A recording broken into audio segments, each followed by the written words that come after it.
Contas feitas pelas finanças, o Estado aplicou mais de 3.800 milhões de contos nas empresas nacionalizadas. Em troca, recebeu 730 milhões de dividendos e pouco mais de 1.500 milhões das receitas das privatizações. O saldo é aquilo que todos os portugueses perderam, 1.564 milhões de contos. Números redondos, cada português gastou 150 contos com as empresas nacionalizadas. A UGT já tem pronto o caderno das propostas a apresentar ao governo de António Guterres. Ideias para cumprir até o ano 2000, portanto para 5 anos. Como não podia deixar de ser, o emprego surge no topo das preocupações. A UGT quer que o desemprego deixe para metade até ao final do século, o que na prática significa a criação de 250 mil postos de trabalho. A Central Sindical exige também o crescimento real dos salários e a promoção da segurança social. Em conferência de imprensa, João Proença referiu ainda o desejo de ter um diálogo mais fácil com o novo governo. Quanto aos parceiros sociais, os contactos vão ser iniciados em breve. Para amanhã está já marcado um encontro com a CIP. Timor-Leste foi o tema principal da conversa entre o Presidente da República e o Secretário-Geral das Nações Unidas. Mário Soares e Boutros Ghali encontram-se em Bariloche, no sul da Argentina, para participar na 5ª Cimeira Ibero-Americana. O chefe de Estado aproveitou o encontro com Boutros Ghali para, mais uma vez, lembrar as responsabilidades das Nações Unidas sobre a situação em Timor-Leste, um tema que Portugal quer ver tratado nesta cimeira. Um cenário paradisíaco para uma iniciativa que, segundo os chefes de Estado presentes, pretende afirmar a identidade e a solidariedade ibero-americanas. Primeiro, hastearam-se as bandeiras dos 21 Estados participantes. E assim se deu início à cerimónia de abertura da 5ª Cimeira Ibero-Americana, desta vez subordinada ao tema Educação, Fator de Desenvolvimento. Depois, o discurso do anfitrião realçou o papel da educação no desenvolvimento dos países. Agora, para esta reunião de Bariloche, propusimos retomar en profundidad un tema que consideramos central en cualquier estrategia de desarrollo económico y social, la educación. Sabemos todos que en el mundo moderno no habrá lugar para los pueblos que carezcan del conocimiento indispensable. Sabemos que educación significa más producción, más competitividad, más trabajo, más solidaridad, en fin, personas más dignas. Seguiram-se os discursos dos chefes de Estado e Governo presentes e do secretário-geral da ONU, Boutros Ghali. Mas, como de costume, a estrela da cimeira é Fidel Castro. Os Estados presentes vão debater o embargo americano a Cuba, mas já se sabe que o comunicado final não vai ser tão duro como estava previsto. Uma maneira de agradar aos Estados Unidos e de contentar Fidel Castro. Portugal, representado por Mário Soares e Durão Barroso, já prometeu que não deixará passar em branco a questão dos direitos humanos em Timor. O comunicado final da cimeira deverá ainda condenar os testes nucleares e defender a cooperação na luta contra o tráfico de droga. Sem mulheres, mas contra a discriminação. Foi assim uma gigantesca manifestação em Washington, capital dos Estados Unidos. Tudo obra de um homem, Louis Farrakhan, o líder do movimento radical Nação do Islão, muito conhecido pelas suas posições antissemitas. Foi uma das maiores concentrações de negros de sempre, mas a presença de mulheres não era bem-vinda. Ficou o conselho, fiquem em casa a tratar da família. Black man, black man, black man, black man, black man. Vieram de todos os Estados Unidos para a Marcha de 1 milhão de homens, uma manifestação organizada pelo movimento radical Nação do Islão, mas em que os participantes são quase todos apoiantes de outros movimentos cívicos, menos polémicos, que não defendem a violência contra o racismo, ou são apenas cidadãos desejosos de mostrar o orgulho de ser negro. It's good to see a lot of brothers come together underneath one unity. I mean, I just feel so excited. This is the most exciting day of my life, my adult life. I mean, the only other thing I can think of is the birth of my son. Positive function, and I think all black people should be here, all black men, you know, to represent our people, you know, and our race. Because you got to love you, and if you don't love you, nobody else will. You know what I'm saying? Right. Yeah. São centenas de milhares de pessoas, segundo a polícia. Mais de 1 milhão, dizem os organizadores. De qualquer forma, este é um momento único para os líderes da Nação do Islão e de outros movimentos expressarem os seus pontos de vista. We pray as black men, give us strength to put down our guns and to pick up our babies. Help us to put away the crack and clean up our act. Help us to check ourselves before we wreck ourselves. We promise you today, oh God, that we are going to return to our homes as committed black men to change our communities, our families, and ourselves. For you know, oh God, that it's time for a change to come. A manifestação, chamada de Jornada da Expiação e Reconciliação, deixou de fora as mulheres, aconselhadas pelos organizadores a ficar a cuidar da casa e dos filhos. Mesmo assim, o protesto acaba por ser o maior do género, 32 anos depois de Martin Luther King ter dito, aqui neste local, que a América só teria paz quando os negros fossem cidadãos de pleno direito nos Estados Unidos.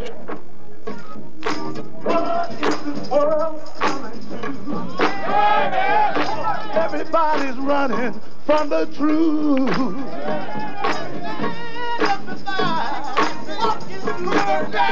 We're the men, we can do it if we try.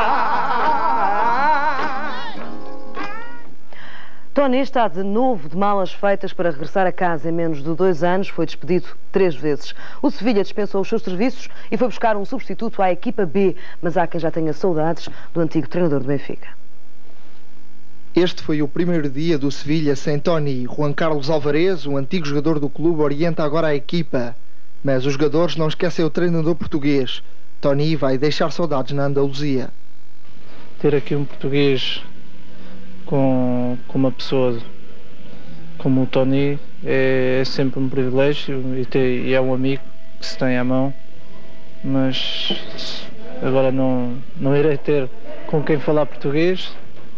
Mas o Tony não merecia estes fechos. Nos afectó mucho y así es la vida. Pienso que Tony es uno de los mejores en Portugal y que va a tener otra oportunidad en España y en otro país. Y me gustaría estar una vez en alguna plantilla con él. À hora do treino, Tony nem estava muito longe da equipa. A 5 minutos do estádio, o ex-treinador do Sevilha vive agora a ressaca de mais um despedimento na sua carreira. O português garante que tudo estava planeado.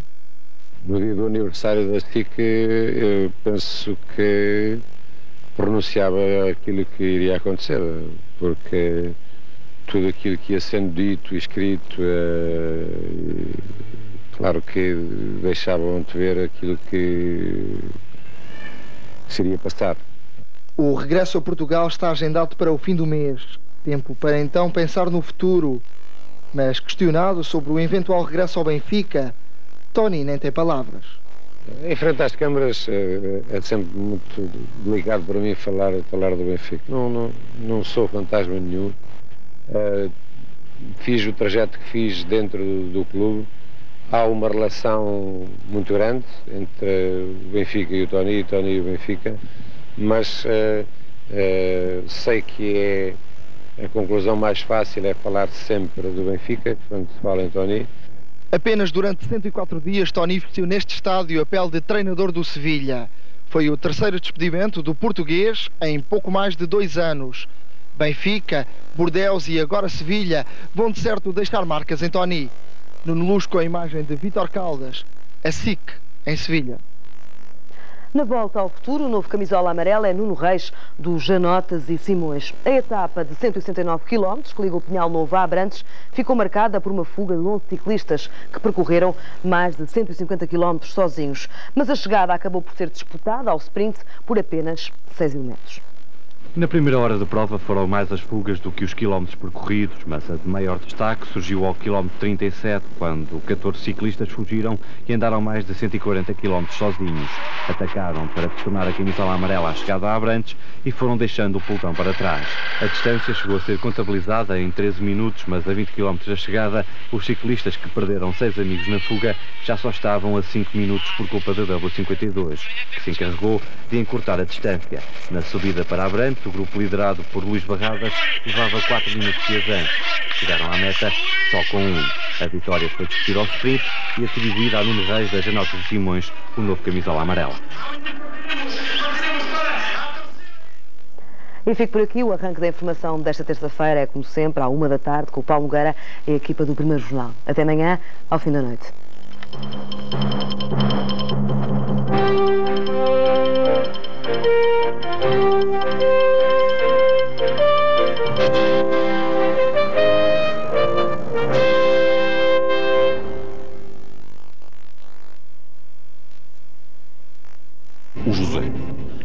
Batman, mas trabalha noites a fio para salvar vidas. O Carlos, mesmo sem os poderes do Mandrake, faz magia com os poucos meios que tem. A Ana tem muito poucos de Tarzan, mas nos últimos anos passou-os na selva. Os voluntários da ANI não parecem, mas são verdadeiros super-heróis. Você não quer ser o mal da fita, pois não? D. Vai ver que não dói nada.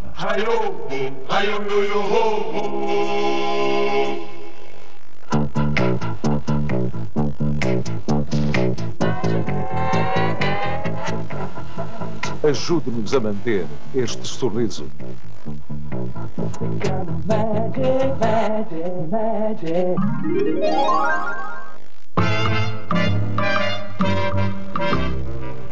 I wanna be loved by you, just you, nobody else but you. I wanna be loved by you, alone. Na solidão da estrada, postos de abastecimento Cepsa. Cepsa, combustíveis e lubrificantes. Cepsa, uma grande companhia.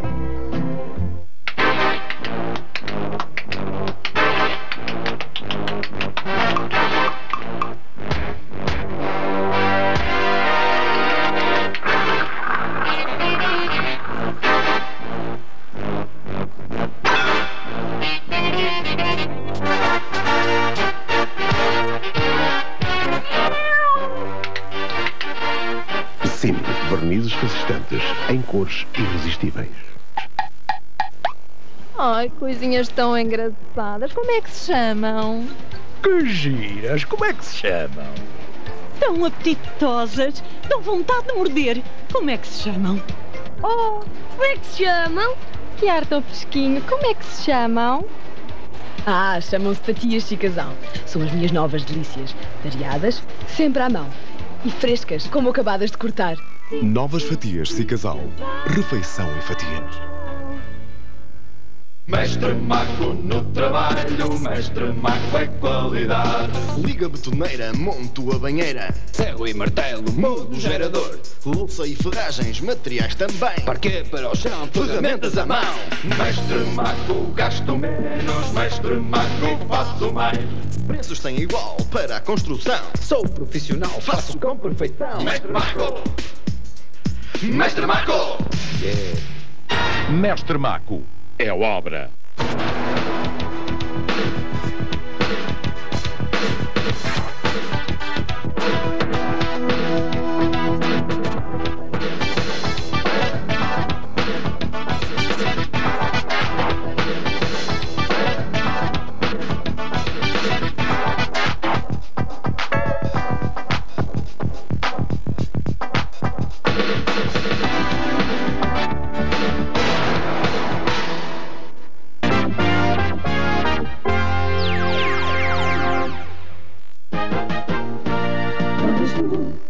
Rodo eu, rodo o mundo pelas estradas do céu.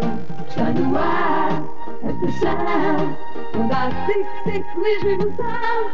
Pedalar para vencer, para ganhar outras vezes perder.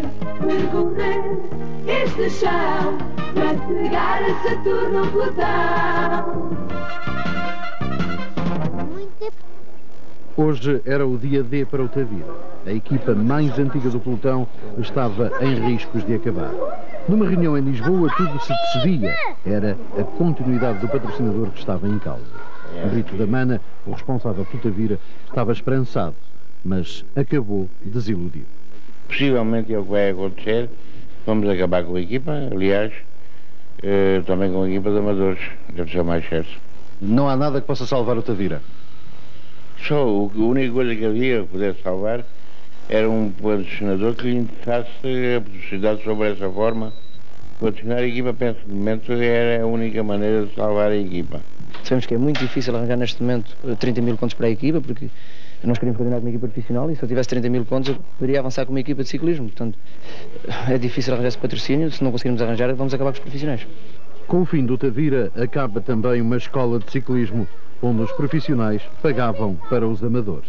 Sim, portanto, nós temos todos os escalões, andamos há vários anos, portanto, a tentar fomentar o máximo possível de ciclistas. Eu, por exemplo, quando tomei a responsabilidade de pegar nesta equipa como treinador, tinha como objetivo de tentar formar uma equipa o máximo possível algarvia ao longo dos anos. E na etapa de hoje, o Tavira fez o que pôde para ganhar, mas a vitória viria a fugir-lhe por centímetros, como aliás veremos mais adiante.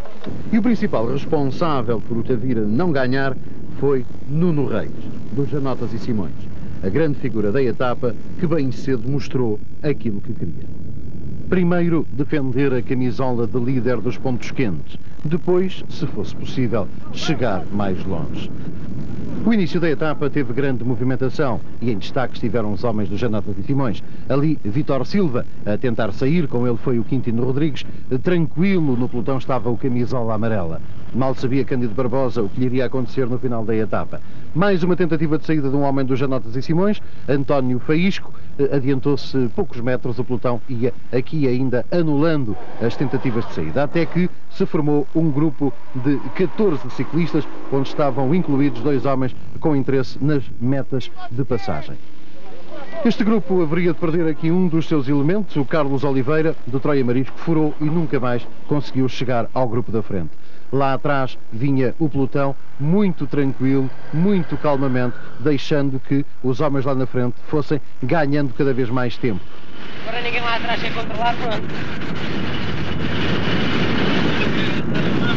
Queres andar, melhor para a gente. E foi isso que aconteceu. Lá atrás ninguém puxava e lá na frente os ciclistas em 60 km ganharam 13 minutos.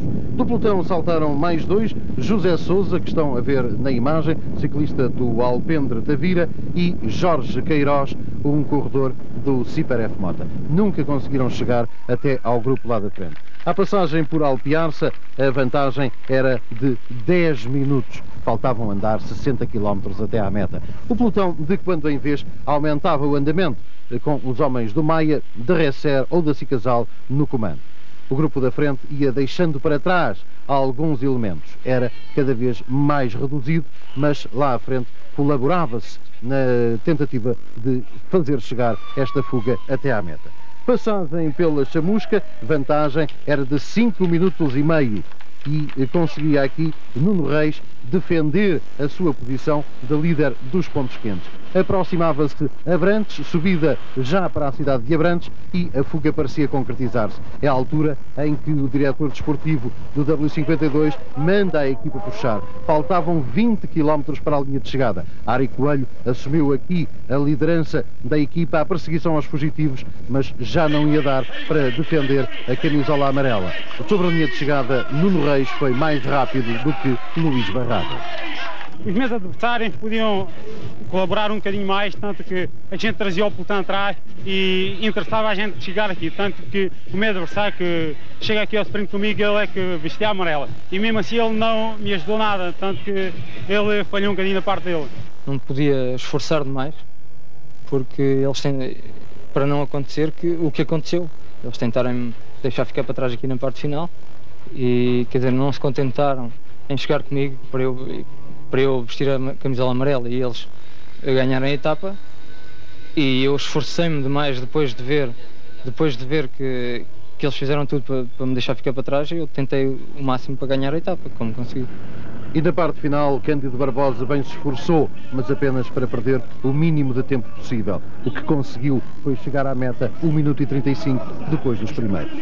Acabo de perder a camisola amarela porque, perante isto, como sabiam, vinha uma fuga com uma vantagem muito enorme, que era cerca de 10 minutos. Pronto, eu tinha tanto o objetivo de vencer como as outras equipas que não traziam lá ninguém na fuga, como por exemplo a Cicasal, o Resser Boa Vista e o João de Maia. Pronto, a gente chegou a um acordo de unirmos todos, ir para a frente puxar para tentar coligar a fuga. Eles, a 30 km da chegada, resolveram não puxar mais. Claro, eles ficaram aí a 3 minutos, porque a minha equipa, como está um pouco limitada, não conseguiram coligar a fuga. Fiz o máximo para perder o menos tempo possível, vim cá sprintar para dizer a toda a gente que ainda cá estou e com posses para vencer hoje mais uma etapa. Não foi possível porque falharam-me aqui nos últimos 30 km, porque se eu não estou a contar com as outras equipas que me vêm a ajudar, eu penso que se punha a minha equipa a trabalhar mais cedo, conseguíamos vencer hoje mais uma etapa. Nuno Reis é agora o novo camisola amarela. Fica por saber se tem equipa para a defender. Vamos dar tudo, é a única coisa que o Janotas e Simões pode garantir, é que quem quer que seja que nos vá tirar a camisola vai ter que suar por isso. E nós também vamos suar para não a perder. E em Abrantes o pódio é diferente do habitual. Caras novas, como o caso de Nuno Alcobiya. Correu-se esta etapa a um ritmo, pronto, sempre diabólico. Nós, pelo menos os da frente, tivemos sempre manter aquela vantagem e cá atrás penso que nos perseguiram. Eu, principalmente, acho que fui, ou se não, puxei mais, apesar de ter sido o mais novo. Sabia que podia vestir a camisola e fiz isso que fiz. Pronto, acho que agora vem a contrapartida. Boa. O Nuno Alcobiya seria o 7º nesta etapa em que o outro Nuno foi rei. O Nuno Reis, do Janotas e Simões, o vencedor da etapa e o novo camisola amarela. Com o Nuno Reis chegou Luís Barradas do Bom Petisco Taviraíca, depois, 8 segundos mais tarde, César Fernandes também do Bom Petisco Taviraíca e Campos do Pesca Nova, enquanto o Hélder Silva do Super F Motas chegava na 5ª posição, 10 segundos depois do vencedor. Coletivamente a vitória da tirada foi para o Bom Petisco Taviraíca, com mais 1 minuto e 27. Ficou o Janotas e Simões, terceiro lugar para a Castel Blanc, a 1 minuto e 44. Na classificação geral individual, tudo mudou.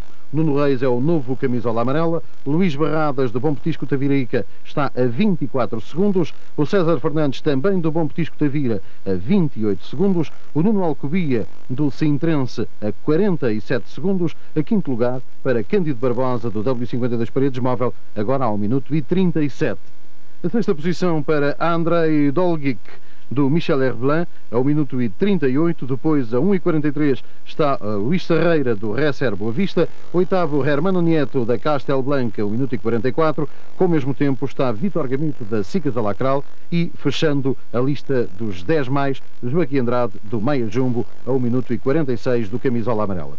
Coletivamente, comanda agora o Bom Petisco Taviraíca, a 2ª posição para os Janotas e Simões a 1 minuto e 25, a Castel Blanc está a 1 e 48, a Sicas Alacral a 2 e 46 e no 5º lugar o Recer Boa Vista a 2 e 49. Por pontos, Cândido Barbosa continua na frente, com 6 pontos de vantagem sobre Nuno Reis, dos Janotas e Simões, e depois na 3ª posição António Faísco, também dos Janotas e Simões, tem 23 pontos. Na montanha, Nuno Reis é também o primeiro, ele é dos Janotas e Simões, com 7 pontos, mais 1 do que o seu colega de equipa António Correia e Nuno Alves, do Fimafra Lourinhanense.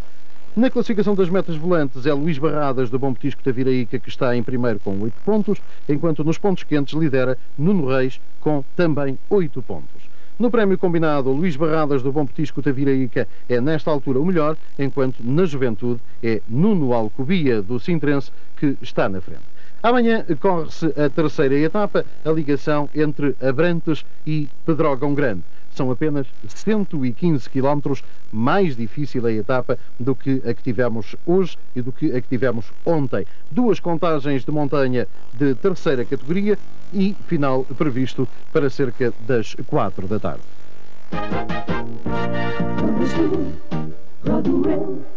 Roda o mundo pelas estradas do céu. Está no ar a estação onde há ciclismo e emoção. Pedalar para vencer, para ganhar, outras vezes perder. Percorrer esse chão para chegar a Saturno ou Plutão.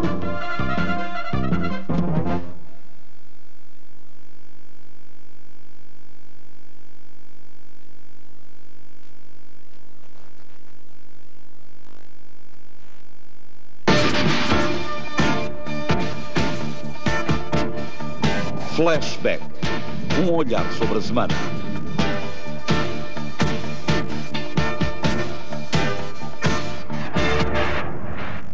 Mais uma vez, dou as boas-vindas a este flashback na TSF e na SIC. Aqui no estúdio Nogueira de Brito, Pacheco Pereira e José Magalhães já estão prontos para o debate dos grandes temas dos últimos dias.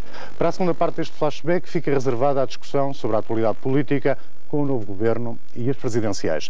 Para já, o habitual olhar sobre outras questões da semana, que bem pode começar com o pedido de desculpas de Nogueira de Brito a Carlos Candal. Bom, um pedido de desculpas com grande Salles. O que eu digo é que, na realidade, o meu amigo Candal, o meu condiscípulo, acabou por, passe o mau gosto das insinuações do seu papel, não é? Que publicou durante a campanha, e na qual esteve envolvido também aqui, não no papel, mas envolvido na campanha, o nosso amigo Pacheco Pereira e companheiro do programa. Foi mesmo o maestro da campanha. Pese esse mau gosto, acabou por ter razão mais cedo do que o que se esperava. Em qual dos pontos, só no estou a arder de curiosidade. Essa pergunta é bem feita, realmente. Mas um dos lobbies que era abordado por ele lá naquela papeleta acabou por se revelar mais cedo do que o que esperava, ou a ter razão, a ser verdadeira, eu suponho que sim, não tenho razão para duvidar, a notícia que o Expresso espelhava no último sábado, e que dizia que realmente o Sr. Engenheiro António Guterres tinha recebido a direção, ou o grande conclave da maçonaria portuguesa, para reclamar com o facto de o governo não obedecer na sua Constituição aos cânones que a maçonaria realmente entendia deverem presidir essa mesma formação. Havia católicos a mais, havia filósofos dogmáticos, não é? Havia um risco de dogmatismo filosófico no nosso pragmático. Opus Dei 1, maçonaria 0. Não é? Exatamente. Parecia Opus Dei 1, não, porque não sei nada. A tese do Dr. Candal também uma tese simplista. Sim, eu sei que é simplista. Uma tese simplista da sua parte. Opus Dei 1, maçonaria 0. O engenheiro Guterres, não, bem, está bem. De qualquer maneira, eu embirro um pouco mais... Era contra a ideia de que as pessoas devessem ser recebidas, se eu estou a percebê-lo. Nessa qualidade. Portanto, se eu bem percebi também, é um encontro de caráter público e não secreto, para exprimir ideias de caráter público. É um encontro eu não sei se é público, o não quer. Eu não sei se é público, se é tornado público pela imprensa que o descobriu e que o revelou. Isso é que eu não sei. Agora, o que eu não sabia... Sabe que uma vez no Parlamento sofremos imenso, porque uma vez no Parlamento, já que há muitos anos, a minha bancada, através de um ilustre amigo meu, António Gomes de Pinho, fez uma insinuação sobre a influência de um desses lobbies, que era a maçonaria, em relação ao Partido Socialista.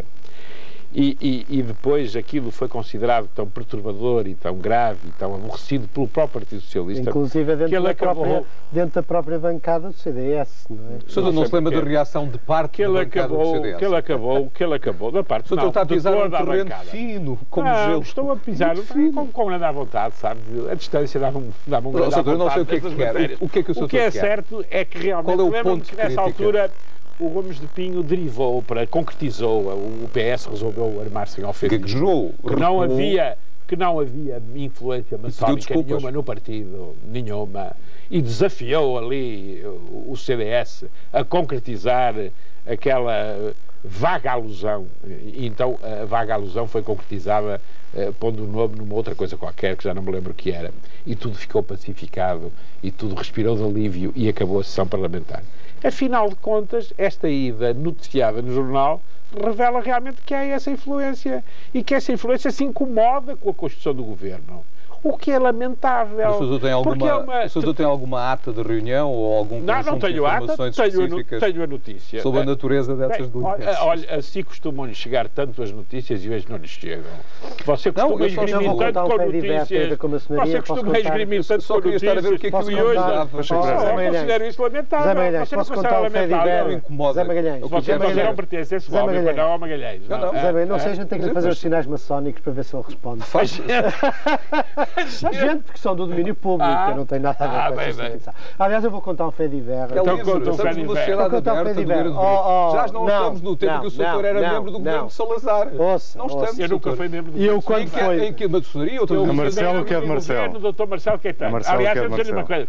Por falar em membro do governo do Dr. Marcelo, antecipa um pouco, é que acho que este governo foi constituído um bocado com o mesmo mas tipo nos governos do Dr. Salazar também havia alguns maçãos. E havia sempre uma composição cuidada. Segundo dizem. Havia uma influência da maçonaria. Mas onde é que está o martelismo neste governo do engenheiro Guterres? Onde é que está o martelismo? Está na preocupação pela competência teórica das pessoas. Isso é marcelismo? Na ida à universidade, buscar as pessoas. Eu estou pasmado. Ou a quantidade de universitários e tal, faz-me lembrar o antigo regime, um pouco. Isso é um elogio ou é uma crítica? É um elogio. É um elogio. Envenenado ou não? Não é nada envenenado. Não. Eu devo dizer-lhe uma coisa. Não é Descaradíssimo envenenado. Descaradissimamente envenenado. Eu gostava de ver qual é o seu ponto de vista. Há professores universitários, o que é bom em termos de qualificação. É bom. E, aliás, sobretudo em comparação com os anteriores. O Nogueira de Brito é mais um dos que aplaude. O Nogueira de Brito é mais um dos que aplaude os critérios e os nomes escolhidos pelo engenheiro Guterres. Eu aplaudo os critérios. Simplesmente e os nomes também, tenho que lamentar os nomes, alguns não conheço, mas efetivamente o que leio dá-me satisfação em relação aos requisitos que considero. No entanto, devo dizer-lhe uma coisa, hoje em dia vivemos num regime democrático, o Governo é confrontado no Parlamento diariamente e é confrontado perante muitos desafios que não era na altura do Dr. Marcelo Caetano, em que não vivíamos em regime democrático. Eu fiz parte desse Governo, era muito diferente governar nessa altura do que governar agora. E realmente, digamos, um técnico, um teórico preparado, tinha tempo para, porventura, digamos, tentar pôr as suas ideias em prática no Governo. Hoje em dia, os desafios constantes, a dialética a que está sujeito o Governo e os membros do Governo são diferentes. E há eleições. Eu não sei, e há eleições, há liberdade de imprensa, etc, há liberdade de imprensa, há confronto. etc. Então eu posso há confronto e, portanto, eu tenho algumas dúvidas que realmente o critério possa ser cambiado. Ou antes duvido da prática. Agora, como um filósofo que entrou no Governo é um neopragmático. O que é que você tem contra a filosofia? Não tenho nada. E contra os filósofos no Governo? Nada. E pimba, essa agora é boa. Então, eu estou a congregar porque eu gosto de ler filósofo. Em que é que ficamos? Eu gosto de ler este doutor Manuel Maria Carrilho. É um aplauso. E como ele é um neopragmático, pode ser que ele realmente consiga transmitir, sob a capa de que será o grande teórico do Governo, o homem que está mais afastado ter a bondade de dizer das reflexões. Que o pragmatismo não significa propriamente aquilo que você significa, olha, Pacheco Pereira, significa que o doutor Carrilho pretende que a filosofia discuta outras coisas do que diferentes daquelas que tem discutido até aqui. Isto é, discuta a abordagem, um método de abordagem retórico de problemas concretos. Ele não vai ser ministro da filosofia. Vai ser ministro da Cultura. Mas pode ser o grande inspirador, mas pode ser o grande inspirador de um certo estilo do governo. Eu estou desde há bocado, acho que eu vou-lhe contar uma história. Um Fedivel. Pacheco Pereira agora. Quando eu estava no MASP, no primeiro MASP, quando o Dr. Mário Soares começou lá com os 7 ou 8% e ganhou à esquerda, portanto o Partido Socialista tinha uma presença relativamente mínima, porque desconfiava muito na altura do Dr. Soares. Bom, no meio daquelas coisas todas, eu lembro de uma vez ter tido um almoço com uma série de tipos novos, alguns dos quais hoje são sumidades do Partido Socialista e que na altura estavam no início da sua carreira. Não vou esquecer de uma coisa. E resolvi, na brincadeira, no almoço, nunca me passou pela cabeça fazer um comentário sobre que, enfim, eu não percebia muito bem como é que homens sérios, bem formados e tudo se divertiam a fazer umas coisas vestidas de avental e tal, numas salas e tudo. E subitamente ficou aquilo, parecia que um bloco de gelo em cima da mesa. Foi nessa altura que eu percebi que, de facto, a coisa é um bocado mais complicada. O problema de maçonaria, sabe qual é? É o problema de poder haver favorecimento de carreiras através de estruturas que não são controláveis nem são visíveis democraticamente. Ou seja, há carreiras no Partido Socialista cuja única explicação há proteções, há grupos e há lobbies cuja única explicação são as afinidades maçónicas, que aliás são conhecidas, discretas. Diria com a fama que existe que acontece o mesmo com o Opus Dei e com outras organizações ou não? Ou a maçonaria é um fenómeno absolutamente singular? Sim, mas elas são distintas na maneira de atuar. Não vamos meter nem todas as organizações discretas. Eu não estou a tentar meter no mesmo... Estou apenas a perguntar se o fenómeno da maçonaria é um fenómeno absolutamente singular na sociedade portuguesa ou se há outro tipo de sociedade. Eu acho que a única comparação é a maçonaria propicia em situações desse tipo. As duas instituições mais antigas da vida política portuguesa, convém não esquecer, é a maçonaria e o Partido Comunista Português. Quer dizer, se for ver as instituições hoje vivas na vida política, estas duas são as mais antigas. E a você qualifica como vivas, ambas? Mas com certeza, no mesmo plano. Não tenho dúvida nenhuma. Bem, nós nunca nos entenderemos quanto à análise do comunismo e pós-comunismo, mas isso é um Não, mas não importa, não. Quer dizer, estão vivas. Estão vivas, quer dizer, o Partido Comunista Português pode ter tido maus resultados em Portugal, mas é dos partidos comunistas a nível europeu que melhor resiste e cujo eleitorado não muda. Não a maçonaria, obviamente. Não propriamente um comunismo. Mas sabe qual é o problema da maçonaria? Mas o problema da maçonaria, como é o problema, como admito, o mesmo acontece com o Opus Dei, mas o Opus Dei não parece ter uma direção política própria, enquanto que a maçonaria, uma parte da maçonaria, não digo toda, porque há várias, há uma parte da maçonaria que atua principalmente nos partidos socialistas e no PS em particular, que atua de facto no sentido de introduzir uma distorção sobre aquilo que você acha a transparência. Por que razão é que as pessoas agora... Provas, não, no PSD também, mas no PS tem um peso maior. Provas. Provas? Não, a prova que tem um peso maior é esta necessidade de realmente ter ido reclamar. Isso não é verdade. Não é prova de coisa nenhuma. É uma grande prova. E eu diria-lhe o seguinte... Seria prova do contrário do que disse. Primeiro, ao meu Sr. Magalhães, o Opus Dei e ao Carlos Andrade, suponho que o Opus Dei é menos discreto do que a maçonaria. É menos secreto, é mais visível. Hoje em dia é mesmo de uma enorme transparência. E segundo, suponho que funciona de uma forma um pouco contrária. A maçonaria é confessadamente uma sociedade discreta e de entreajuda, de solidariedade, não é? E a maçonaria criou um pouco o mito do Opus Dei para ter um inimigo, a Opus Dei, exatamente. Que se pudesse e a Opus Dei funciona um pouco ao contrário, quer dizer, a Opus Dei realmente, digamos, procura incutir nos seus membros, suponho eu, não é? Os que conheço e aqueles que frequento, e aliás já fiz algumas palestras na obra, não é? Nada mais do que isso. Procura incutir nos seus membros uma ideia realmente de trabalho e de competência. Mas isso não é argumento, porque se a maçonaria também pode dizer que cultiva posições. O Nogueira de Brito é que não vai lá fazer conferência. Não é razão. É porque a maçonaria também pode argumentar de que pretende juntar os homens justos em função de uma noção moral, teísta e tal. Não é o discurso interno de cada uma das organizações que a justifica. É o estilo de atuação. A distinção. É o estilo de atuação. Está bem, mas o estilo de atuação é que o que me preocupa às vezes na maçonaria, mas não é só na maçonaria, enfim, o que me preocupa na maçonaria é a clara relação com o partido político, não existe no Opus Dei. Exatamente. Clara relação com o partido político e a sua direta influência em relação a políticas desse partido político. Traduzida em quê? O que eu acho curioso.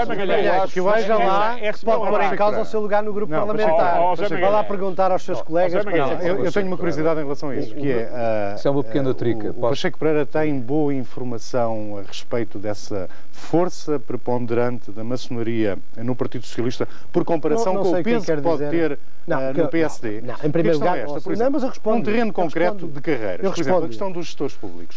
Afirmou-se muitas vezes que a explicação para a sobrevivência da carreira de alguns gestores públicos do PS e do PSD nestes 10 anos de governo do PSD era a relação com a maçonaria. Afirmou-se isto várias vezes. Em primeiro lugar, isto não significará eu respondo-lhe à questão. Que é um fenómeno. Posso responder-lhe à questão? Eu não tenho provas.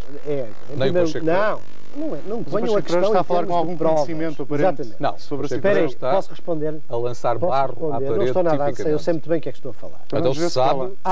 Em primeiro lugar, o peso da maçonaria no PS e o peso da maçonaria no PSD ou no CDS, onde também existem pessoas cujas ligações, pelo menos, têm sido indiciadas como sendo publicamente ligadas à maçonaria. Só por via indireta. Só por via indireta. Em primeiro lugar, um terreno concreto de carreiras.